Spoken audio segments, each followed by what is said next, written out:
MSc geo informatics एक 2 साल का पोस्ट ग्रेजुएट कोर्स है और इसके नाम से ही आपको पता चल रहा है कि ये ज्योग्राफी और इंफॉर्मेशन टेक्नोलॉजी को मिलकर के बना सब्जेक्ट है। इस कोर्स के बारे में ज्यादा जानने से पहले बेहतर होगा कि हम जियो इन्फॉर्मेटिक्स के बारे में कुछ बेसिक बातों को समझ ले, जैसे कि जियो इन्फॉर्मेटिक्स एक ऐसा फील्ड है जो साइंस और टेक्नोलॉजी को साथ लाता है और भूगोल, भूविज्ञान और मानचित्रण यानी ज्योग्राफी, जियो साइंसेज और कार्टोग्राफी से जुड़ी प्रॉब्लम्स को सॉल्व करने के लिए सूचना विज्ञान यानी इंफॉर्मेशन साइंस का यूज करता है। इसमें स्पेशल डेटा को इकट्ठा करना, उसे समझना और एक साथ जोड़ना शामिल होता है। स्पेशल डेटा ऐसा ज्योग्राफिकल डेटा होता है जो किसी स्पेसिफिक एरिया से जुड़ा होता है और हमें बताता है कि कोई चीज कहाँ स्थित है, जैसे किसी घर की लोकेशन, किसी नदी का रास्ता और किसी शहर का नक्शा। इसमें हम विशेष रूप से लोकेशन और एरिया से जुड़ी जानकारी का इस्तेमाल करते हैं। ये फील्ड आज बहुत ही तेजी से डेवलप भी हो रहा है और इसमें प्रॉब्लम्स को सॉल्व करने के लिए कई टेक्निक्स और टूल्स का यूज होता है, जैसे कार्टोग्राफिक जियो विजुअलाइजेशन। ये नक्शों और ग्राफिक्स की मदद से जानकारी को आसानी से दिखाने का तरीका है, जैसे किसी शहर का नक्शा दिखाकर वहां के इलाके को समझना। GIS यानी ज्योग्राफिक इंफॉर्मेशन सिस्टम, ये एक ऐसा सिस्टम होता है जो जगहों और क्षेत्रों से जुड़ी जानकारी को इकट्ठा, स्टोर और एनालिसिस करने में हेल्प करता है। एग्जाम्पल के लिए किसी इलाके में कितनी आबादी है, कहाँ पर पानी की कमी है, ये सब GIS के जरिए पता चलता है। रिमोट सेंसिंग, ये सैटेलाइट्स या एयरक्राफ्ट से पृथ्वी की तस्वीरें और डेटा इकट्ठा करने का तरीका है। फोटोग्रामेट्री, ये टेक्निक 3D मॉडल्स और मैप्स को बनाने के लिए तस्वीरों का उपयोग करती है। इससे हम किसी इलाके की सटीक जानकारी प्राप्त कर सकते हैं, जैसे उसकी ऊंचाई और आकार। इसी तरह special statistics and geostatistics techniques data का एनालिसिस करती हैं ताकि हम समझ सके कि किसी क्षेत्र में क्या हो रहा है और क्या पॉसिबिलिटीज हो सकती हैं। और मल्टीवेरिएट स्टैटिस्टिक्स में एक साथ कई अलग अलग डेटा पॉइंट्स को देखा जाता है ताकि किसी भी जगह के बारे में पूरी जानकारी हासिल की जा सके। तो इस तरह इन सभी टेक्निक्स का यूज करके जियो इन्फॉर्मेटिक्स हमें अर्थ और उसके रिसोर्सेज के बारे में समझने, उनका सही इस्तेमाल करने और समस्याओं के हल खोजने में मदद करता है। उदाहरण के तौर पर अगर किसी शहर में बाढ़ आने का खतरा है तो जियो इन्फॉर्मेटिक्स की मदद से हम ये देख सकते हैं कि पानी कहाँ तक पहुँच सकता है, किसे प्रभावित करेगा और फिर उसके हिसाब से सही कदम उठाए जा सकते हैं। इतना ही नहीं, जियो इन्फॉर्मेटिक्स का इस्तेमाल करके ये भी जाना जा सकता है कि किसी खेत या इलाके की मिट्टी कितनी उपजाऊ है और ये जानना भी पॉसिबल है कि कितने सालों में टेम्परेचर में कितना चेंज आया है और किसी शहर की प्लानिंग बनाना भी आसान है। इस तरह जियो इन्फॉर्मेटिक्स के बारे में बेसिक अंडरस्टैंडिंग के बाद अब ये जानते हैं कि MSc जियो इन्फॉर्मेटिक्स से मिलता जुलता एक और कोर्स है MSc जियोलॉजी। इसलिए इन दोनों में कंफ्यूजन होना नेचुरल है, इसलिए पहले इस कंफ्यूजन को दूर करते हैं और फिर MSc जियो इन्फॉर्मेटिक्स के बारे में हम डिटेल में जानेंगे। तो यूं तो ये दोनों ही कोर्सेज 2 साल की ड्यूरेशन के मास्टर्स डिग्री प्रोग्राम है। दोनों ही फील्ड्स यानी जियो इन्फॉर्मेटिक्स और जियोलॉजी में पृथ्वी का अध्ययन करते हैं। दोनों में ही डेटा का एनालिसिस होता है और दोनों ही फील्ड्स एनवायरनमेंट कंजर्वेशन में इंपॉर्टेंट रोल प्ले करते हैं।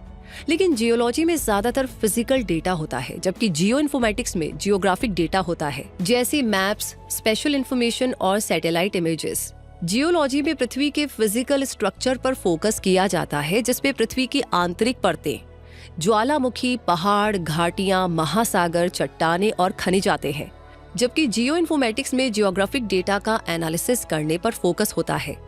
इसलिए जो स्टूडेंट्स पृथ्वी के बारे में गहराई से जानना चाहते हैं, खासकर चट्टानों और खनिजों के बारे में, उनके लिए जियोलॉजी एक अच्छा ऑप्शन हो सकता है। और जो स्टूडेंट्स कंप्यूटर और डेटा एनालिसिस में इंटरेस्ट रखते हैं और पृथ्वी से जुड़ी इंफॉर्मेशंस को मैप्स और ग्राफ के रूप में देखना चाहते हैं, उनके लिए जियो इन्फॉर्मेटिक्स बेस्ट ऑप्शन हो सकता है। और अगर आपका इंटरेस्ट भी जियो इन्फॉर्मेटिक्स में ही है तो चलिए अब हम जान लेते हैं इस मास्टर्स डिग्री प्रोग्राम से जुड़ी बाकी सारी जानकारियां क्विक सपोर्ट पर।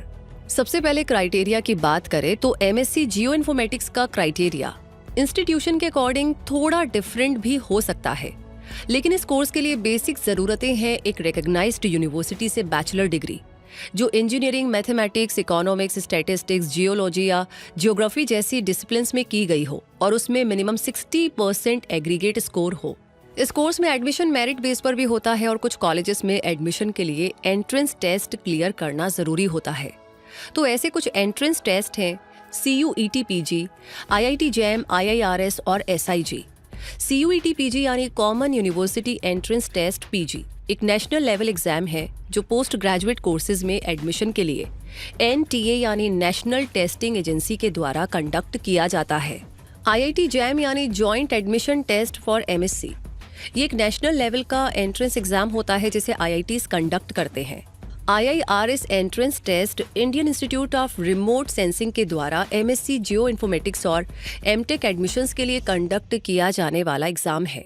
और SIG यानी Symbiosis institute of geo informatics भी इस कोर्स में एडमिशन के लिए रिटन एबिलिटी टेस्ट और पर्सनल इंटरव्यू लेता है। अब बात करें इस कोर्स के करिकुलम और सिलेबस की, तो MSc जियो इन्फॉर्मेटिक्स में थ्योरेटिकल नॉलेज के साथ साथ जियो साइंस और एनवायरनमेंट इंजीनियरिंग की प्रैक्टिकल नॉलेज भी इंक्लूड होती है। और 4 सेमेस्टर्स में कंप्लीट होने वाले इस कोर्स के कुछ सब्जेक्ट्स ये होते हैं: introduction to geo informatics, relational database management system, fundamentals of GIS, basics of remote sensing and photogrammetry, digital image processing for geo informatics, object oriented programming language, global positioning system and its applications और research methods and statistics. इन सभी के अलावा इस syllabus में practical और internship भी शामिल होती है। और अब जानते हैं MSc जियो इन्फॉर्मेटिक्स के लिए इंडिया के टॉप कॉलेजेस के नाम, जो हैं Punjab university Chandigarh, Osmania university Hyderabad Telangana, Madurai Kamaraj university new Delhi, Bangalore university Karnataka, IIT institute of technology Kanpur Uttar Pradesh, central university of Karnataka Karnataka, NIT national institute of technology Durgapur west Bengal, BIT Birla institute of technology Mesra Ranchi Jharkhand, Suresh Gyan Vihar university Jaipur Rajasthan और Symbiosis institute of geo informatics Symbiosis international Pune Maharashtra. इस course की average fees 2.5 lakh से 4 लाख तक हो सकती है और government colleges में ये फीस कंपैरेटिवली कम हो सकती है। अब जानते हैं इस कोर्स को करने के बाद कौन से करियर ऑप्शंस ओपन हो सकते हैं।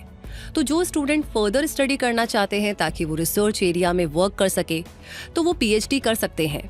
और जो स्टूडेंट्स अपना करियर इस फील्ड में शुरू करना चाहते हैं, उनके लिए गवर्नमेंट, प्राइवेट, रिसर्च और कंसल्टिंग सेक्टर्स में GIS analyst, geo physicist, geo spatial data scientist और GIS प्रोजेक्ट मैनेजर जैसी जॉब अपॉर्चुनिटीज ओपन हो जाती हैं।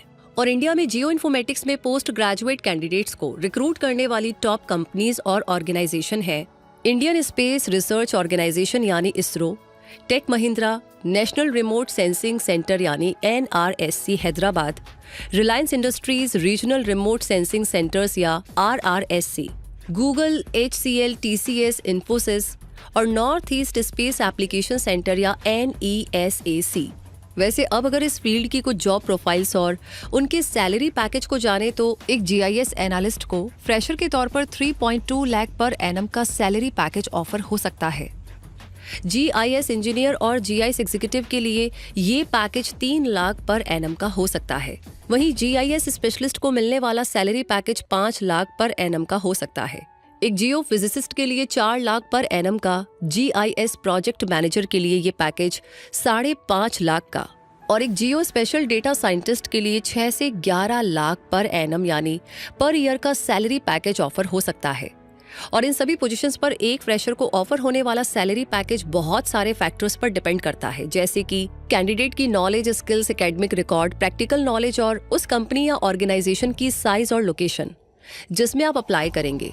इसलिए कोर्स के सिलेक्शन और कंप्लीशन तक हर स्टेप पर फोकस और डेडिकेशन के साथ परफॉर्म करते रहिए ताकि आपको मिलने वाले करियर ऑप्शंस और सैलरी पैकेज आपके लिए बेस्ट साबित हो। तो इसी के साथ ये वीडियो यहीं पर कंप्लीट होता है। इस वीडियो के बारे में आपका क्या कहना है हमें ज़रूर बताइए। कोई नया सवाल है, टॉपिक है तो प्लीज़ हमें कमेंट सेक्शन में ज़रूर बताएं। लाइक ऑलरेडी कर दिया है तो इस वीडियो को ज़्यादा से ज़्यादा लोगों के साथ शेयर करना बिल्कुल ना भूलें। तब तक के लिए मैं रूबी पारेख आपसे कहूंगी, आपका हमारा साथ यूं ही बना रहे उसके लिए क्विक सपोर्ट चैनल को सब्सक्राइब कर लीजिए, बेल आइकन को प्रेस कर दीजिए। हमेशा अपने आप को अपडेट रखें, ग्रो करते रहे क्विक सपोर्ट के साथ। धन्यवाद।